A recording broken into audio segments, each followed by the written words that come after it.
Luistro. Question for Mark Taguba. Bakit enrolled ka na sa Davao, naharang pa yung container na fina-facilitate mo for release? Ayun po, Your Honor. Sabi ko rin po minsan, ano lang din nila yan para magbigay ka sa kanila, additional na payment. Pag nag-alert naman sila, hindi marami. Unti-unti lang. Pero syempre, kahit isang container lang ang ma-alert dyan, malaking halaga po yun yung laman ng container. So, kaaregluhin mo talaga siya. So, sa aking side, patingin ko po, para siyang additional income. Parang siguro, may sila ngayong araw, kailangan nila ng pera. So, manghaharas sila ng tao. Pupunta ka sa nila, mag-aareglo ka. Mark, I am talking about the container which had this metal cylinder with illegal drugs. Was it a coincidence na siya yung na-check? Or is there other reason behind kung bakit sa kabila ng enrollment mo sa Davao Group, naharang itong shipment na to? Hindi po siya naharang sabi ko nga po, green lane po siya. Green lane? Opo. So, dire-diretso po siya. Wala po siyang x-ray, wala po siyang physical examination. At talagang wala kaming alam na kung may to. Sa katunayan nga, ang tagal nga na-release May 15 pa dumating yung container, sinabi ko na yun noon. At May 24 pa siya na-deliver. So, how was the shabu contained in the metal cylinder discovered? Ayun po, nagkaroon ng raid sa May 26 sa Valenzuela. At yun, binuksan nila yung cylinder doon. Doon nila nalaman na may shabu yung cylinder. The discovery happened after the release? Yes po. When the same is already in the warehouse? Yes po, Your Honor. Kanina sabi mo, wala sa packing list yung metal cylinder. Tama ba? Yes po, Your Honor. Anong naging basis ng implication mo dito sa metal cylinder when the same is not written among the items in the packing list? Ayun po, ang tanging ebidensya lang po nila is yung logbook ng Hongfei na di umano, nung nagdiskarga dun sa container na yun, merong 5 cylinder na diniskarga dun sa container na yun. And who prepared that logbook? Yung Hongfei din po. Would you know who is that employee or representative of Hongfei? Kasi pwede ko namang basta isulat lang yan Yun nga po. Na may kasama siyang metal cylinder when in fact wala. Yun po. Yun po, kasama po yun sa aming depensa na bakit yun ang pinagbasehan nila, yung pwede mong isulat na lang kahit sino. Samantalang sa amin, meron kami mga dokumento na in-examine yan sa China. At hindi naman po yan ninakaw Dumaan yan sa Bureau of Customs So, was the person who unloaded the cargo from the container while in the warehouse already, was he presented in the court? Yung nag-unload po, hindi po. Hindi po So, siya. it was only the... Yung prepare lang po nung yung unhigh packing list na sinasabi nila. Na, yun Wait, sabi mo kanina the packing list which goes with the bill of lading does Hindi not po yun. include... Hindi po siya kasama doon. Kaya nga nagulat kami. Bakit may iba pang packing list? In other words, dalawa yung packing list ngayon. Yes po, Your Honor. Packing list that goes with the bill of lading nung dumating yung shipment. Yung packing list na pinresent niya doon sa court, kailanman hindi ko pa nakita yun. At hindi rin yun dumaan sa Bureau of Customs. Kaya ikino-contest namin yun Saan ang galing yung packing list na yun? Were you not able to keep your own copy of this customs documents, importation documents, para sana na-prove mo that the packing list that they are offering to the court is different from the real and actual packing list? Yun nga po, Your Honor, hindi kami pinakinggan dyan. But were you able to keep for yourself Opo, copy of the importation documents? Opo, pinresent po namin yan. Yun bang documents mo, do they bear the stamp of the BOC that they were processed already? Yes po, Your Honor. Mismong BOC. Tapos yung packing list nila, mayroon ding tatak ng BOC. Wala po. Ano nga lang po siya gawa-gawa lang eh. So, yun nga, kahit sino pwedeng gawin yun. So, bakit yun yung sinuportahan ng korte, no? Mr. Chair, we are talking about here about two packing lists. One with the stamp of the Bureau of Customs and the other without the stamp of the Bureau of Customs. I just want to manifest how come if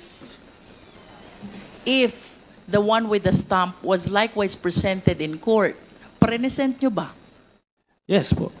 After po yung pinesent namin, tsaka lahat po ng dokumento na dumaan po sa BOC. I just want to state for the record, Mr. Chair, why between these two documents, the one with the stamp of the BOC and the one without the stamp, the one which was appreciated in hearing the case, is this one which does not bear the stamp of the BOC.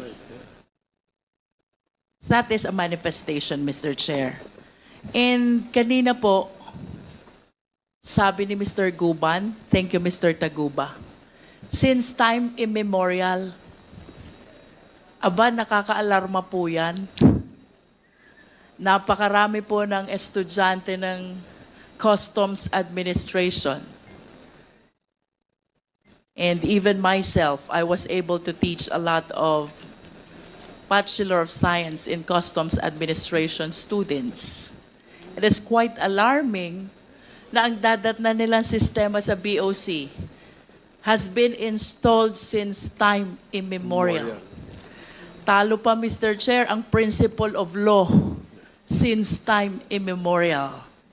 So, in this light, Mr. Chair, I wish to share to the committee, I hope this is one of the actual forms which are being used as bill of lading. Secretariat, please. Mr. Guban, based on your experience as an employer official of BOC for a long period of time, please walk us through. Paano po ba ginagamit itong form na ito? And I wish to give emphasis also to his statement earlier. Dapat dun sa loading pa lang, kilala na natin kung sino yung shipper. And if the shipper, I do not understand why he should be different from the owner of the shipment or the exporter. If they are two different persons, I wish that the names of both should be reflected. That is for us to be able to determine the parties accountable for the contents of the container. Not only that, Mr. Chair, pagdating dito sa Pilipinas, kung ang consignee is different from the owner, the identity of both must be disclosed as well. And we have to emphasize also that this bill of lading, if I am not mistaken, is under oath. Bawal magsinungaling.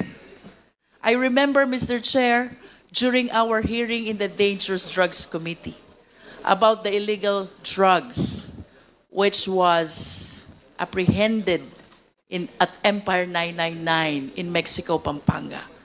Ito pong form na ito ay napakaraming iniwan na blanco. Reason kung bakit hindi natin matrace kung sino ang party accountable. So, I wish to bring this as well to the attention of the BOC. Aanin po ba natin yung mga cells na yan? Yung mga blankong yan, kung hindi po natin uobligahin ang mga parties concerned to fill in the necessary and accurate information. Bakit po kailangan nating mag-process, tumanggap ng bill of lading na bungi-bungi? So that in case of illegal kargamento or contraband, hindi maintindihan kung sinong hahabulin. And the worst scenario is, the people in between, naghanap buhay lang, natuwa dun sa kita nila, like the consignee for hire, like the custom broker, both are totally unaware of the contents of the container, sila ang nakukulong. So, Mr. Chair, may we request Jimmy Guban, ano po ba dapat sinusulat dito sa bill of lading na ito? Please walk us through as to the actual practice at the BOC. Pasensya na po sa taga-BOC, parang mas marami pong alam si Jimmy Guban kaysa sa ating mga resource persons from BOC. Your Honor, Mr. dapat po Chair. yung, thank you po, Your Honor. Dapat po yung bill of lading, advance po na dumadating yan sa port, sa Bureau of Customs, lalo na po sa Office of the Commissioner, then sa Office ng District Collector, din pababa po. So doon po malalalaman na natin kung ano ang mga kargamento base doon sa sinulat nila. Yes, ba? Mr. Guban, let's start with the parties. Sino po yung mga parties concerned whose names must appear in the bill of lading? Your Honor, mas maganda po kung umpisahan ko siguro sa consignee. Kasi pag bill of Consignee. lading, from galing lang yun abroad eh. So yung consignee, yung accreditation ng customs, pasensya na kapanyero. Ang consignee kasi wala isang warehouse. Yun yung importer natin dito sa Pilipinas. So yung consignee, inaaprobahan nung na-assign pa ako noon. Before Mr. yan. Guban, are you trying to say that the consignee and the importer is one and the same person? Meron yan ma'am na isa lang, merong iba. Kaya nga po may shipper, may bill of lading. Galing po yun doon sa shipper. So pagdating dito sa Pilipinas po, kung bill of lading na, may kasama na po yun na advance foreign manifest from the shipping line. So yung port of loading, nakalagay na po yun doon sa lahat. Ibig sabihin, from the port of loading, nakadeklara po yun doon sa packing list kung ano yung laman po ng container. So yung container po doon from the port of loading, iba-iba po nun ang may-ari. Kaya po mayroong tinatawag kaming consolidator abroad. Sa isang de 20 or de 40, there are instances na mayroon pong 3 o 5 ang may-ari. Okay, let me interrupt. How do we determine who are the owners of the different packages contained in one container facilitated by one consolidator? Na, Your Honor, to tell you frankly, wala na po. Isa na lang ang may-ari noon, yung shipper na lang. Shipper na lang. Opo, yung nagpadala dito. Yung tunay na may-ari noon, sila na nag-uusap from the port of origin hanggang dito sa Pilipinas. In other words, the real owners of this shipment talks to the shipper. To the shipper, Your Honor. They pay the shipper also That's correct, Your Honor. for allowing their shipment to be contained in the container. Opo, Your Honor. And we have no document to show kung sino ang may-ari, actual owner ng mga shipment na ito, except for the shipper. Except for the shipper, Your Honor, then even the company, if that is authentic or original na galing doon sa port of loading. Dito sa atin, ang dokumento marami sa recto eh. So, yun po, Your Honor, dapat chine-check para yung bill of lading masabi natin di na tama. So, para pagdating doon sa, ibinangga nyo po yun sa consignee, yung importer na. Pagdating po dito, yung consignee kasi, yun yung lumalabas na importer, sila ngayon ang magdideklara, yung license broker. So sila ang magdideklara kung ano po yung mga in-import nila base doon sa shipper papunta ng Pilipinas. So kung ano po ang binigay na pinadala dito sa bill of lading, packing list, yun din ang ilalodge na entry nung consignee dito po sa Pilipinas, sa customs. Ang problema po natin, kaya hindi na po natin ma-check dahil yung consignee, minsan ang daming budiga na pinagdadalhan nila iba-iba. Hindi na po natin na-monitor pagbaba ng kargamento kung tama yung dineklara nila from the port of origin. Ang sabi nila sa port of origin, 5.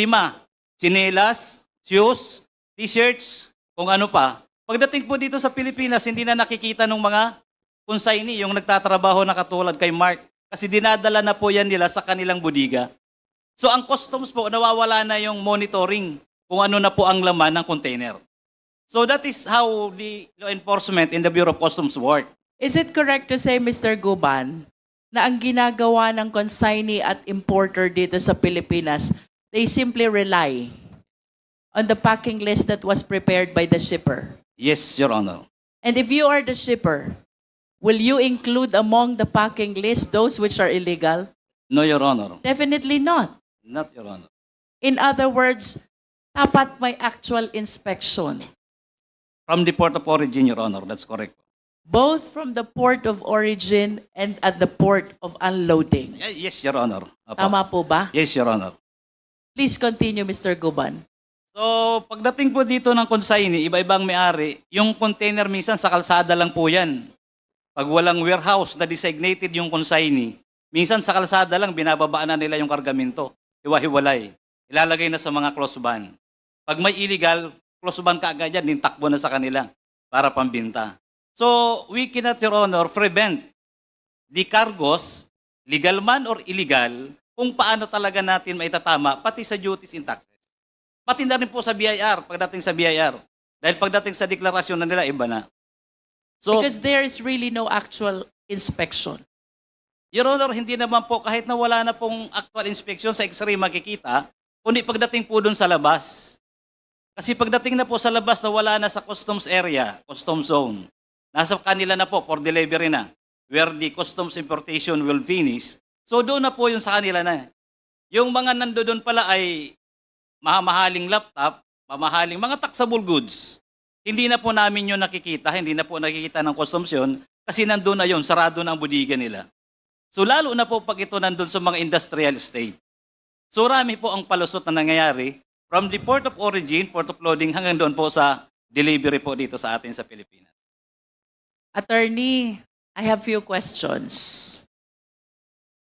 Based on the testimony of Mr. Taguba, flat rate 170,000 per container, regardless of the contents of the container, because there is no actual inspection anymore that is happening. Would you agree with me, malaki ang pera na nawawala sa gobyerno? Yes, Your Honor, I agree. Yes. Since you assumed your office as Chief of Prosecution Division of BOC, ilan na po ba ang na-file niyong kaso ng smuggling?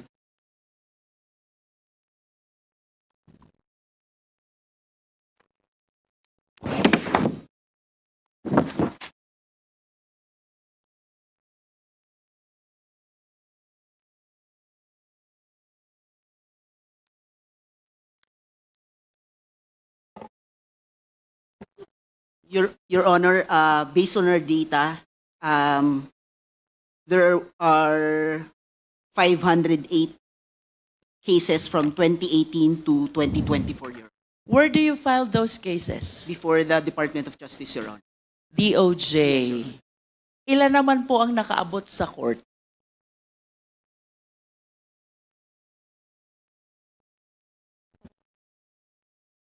Your Honor, I can provide the data, but filed in court, 55 for filing in court, 40. Come again, attorney. Your Honor, for those filed in court, 55. 55? 55. For filing in court is 40. 40. 40 for those filed in court. No, Your Honor, 55 for those 55. filed in court. Ano yung 40? 40 for filing, Your Honor. It's For filing for pa lang. filing, yes, Your Honor. Okay. So, ganito ha, attorney, sabi mo, there are 508 cases you were able to file with the DOJ. 55 of those are already in court and 40 of those are still for filing with the court. Tama po ba? Yes, Your Honor. Do you think, attorney, this statistics is commensurate doon sa sinasabi ni Mr. Guban since time immemorial? Well, Your Honor, based on the numbers alone, it's low, Your Honor. But however, there are several Or factors. let me rephrase my question. It's quite unfair for you. Yung 5 years mo na nasa BOC ka, chief ka ng prosecution division, he's saying widespread lahat. Since time immemorial, bago pa yata tayo naging abogado, yan ang sistema sa BOC. Do you think that these numbers are commensurate to the way that they are describing the TARA system, which even encourage smuggling activities in BOC? Is it commensurate? Well, Your Honor, based on numbers alone, Your Honor, it may not be commensurate. It is not commensurate. But Your Honor, What do you think is lacking in your system? Attorney, I hope you realize napakabigat ng burden na nakaatang sa'yo. yes, Your Honor, I do realize that, Your Honor. Yes. Your Honor, there are several factors, Your Honor.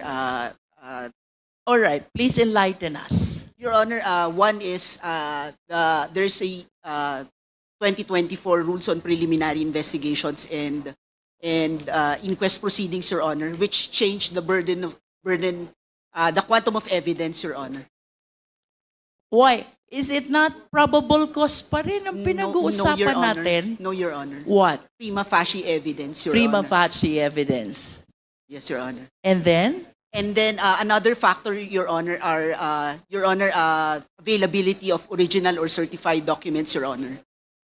So if we don't have the original or certified copies, Your Honor, the DOJ might not have a resolution recommending the filing of an information against this importers. You mean to say you are losing these cases at the level of the Department of Justice? Some, Your Honor, some are in the court level, Your Honor.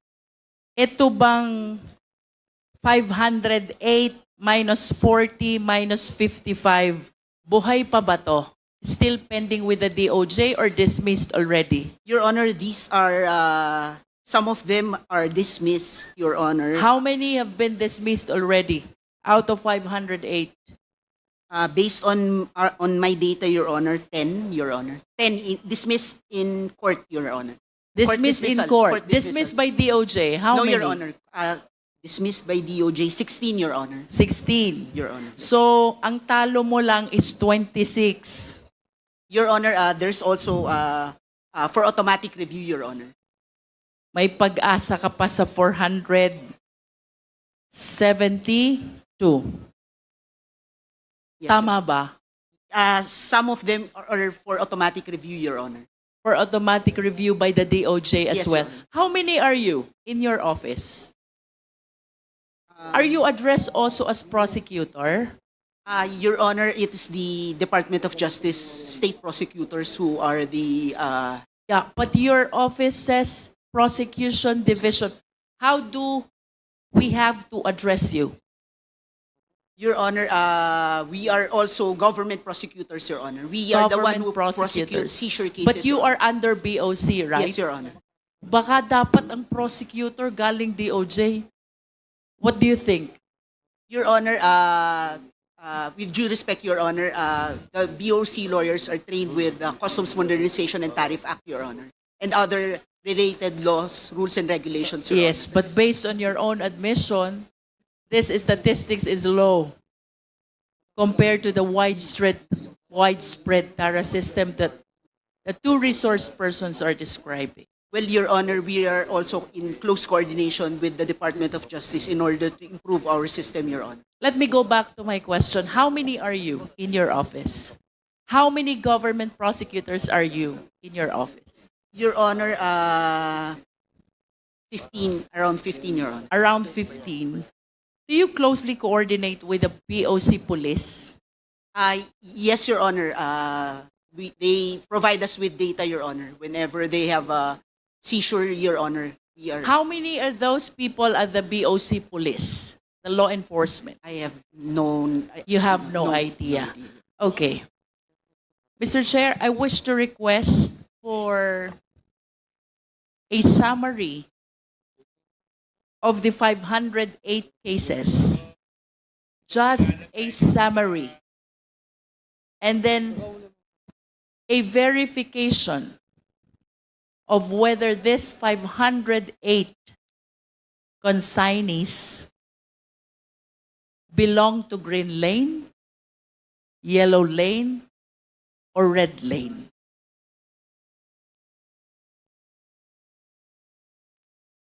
Thank you, Attorney. Yes, Your Honor. We will provide the requested data, Your Honor. Mr. Taguba, one last. Si Kenneth Dong, is he associated to Davao Group? Wala po akong personal knowledge.